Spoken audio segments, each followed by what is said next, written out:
আপনারা সবাই শুনেছেন এমপি খগেন মুর্মু এবং বিধানসভা পরিষদীয় দলনেতা শঙ্কর ঘোষের উপর কিছুদিন আগে যে হামলা হলো, তার প্রেক্ষিতে আমরা রাজ্য জুড়ে বিভিন্ন প্রতিবাদ কর্মসূচি করছিলাম। কিছুদিন আগে অবরোধ করেছি বহরমপুরে। সেইটা শেষ হতে না হতেই আরেকটি নতুন ঘটনা আরজি করের প্রায় পুনরাবৃত্তি হয়েছে দুর্গাপুরে।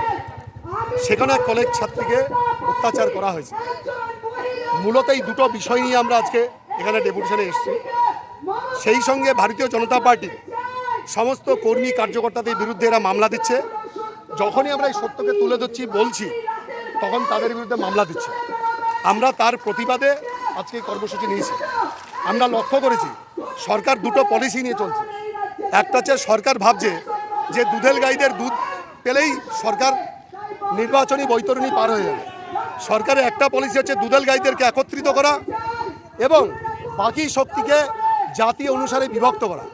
Schedule caste, schedule tribe, higher caste, Pal, Ghosh, Namasudra, ধোপা বিভিন্ন জাতিতে বিভক্ত করবার চেষ্টা করছে সরকার।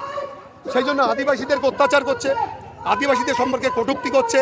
তারা সমাজে যাতে মাথা উঁচু করে দাঁড়াতে না পারে তারা সেই চেষ্টা করছে। এবং কি দ্রৌপদী মুর্মু সম্পর্কে কী কটূক্তি করছে আপনারা শুনেছেন। সেই কারণে সরকার যে দুই নিন্দনীয় যে পলিসি, দুধেল গাইদের তুষ্ট করা আর বাকিদেরকে রুষ্ট করার কাজ যে করছে সরকার, রোষ যে পর্যায়ে পৌঁছেছে সরকার সামনে দেখতে পাবে। আজকে ডিএমকে আমরা ডেপুটেশন দেব। যদি এরপরে যদি সরকার সবক না শেখে তাহলে ডিএম অফিসের সামনে আরও বেশি সংখ্যায় এসে হাজির হব। যতক্ষণ না পর্যন্ত সরকার তার পদক পশ্চাদপসরণ করবে, সরকার সুধার না হবে, ততক্ষণ পর্যন্ত আমরা এই কর্মসূচি এর পরে চালাবো, যদি আজকের পরে যদি সোজা না হয়। কাজই তো আটকানো। পুলিশের কাজ তৃণমূলের লোকেরা গেলে রাস্তা পরিষ্কার করে দেবে, যে চলো চলো চলো চলো চলো চলো সামনে ওদের জন্য রাস্তা পরিষ্কার করে দেবে।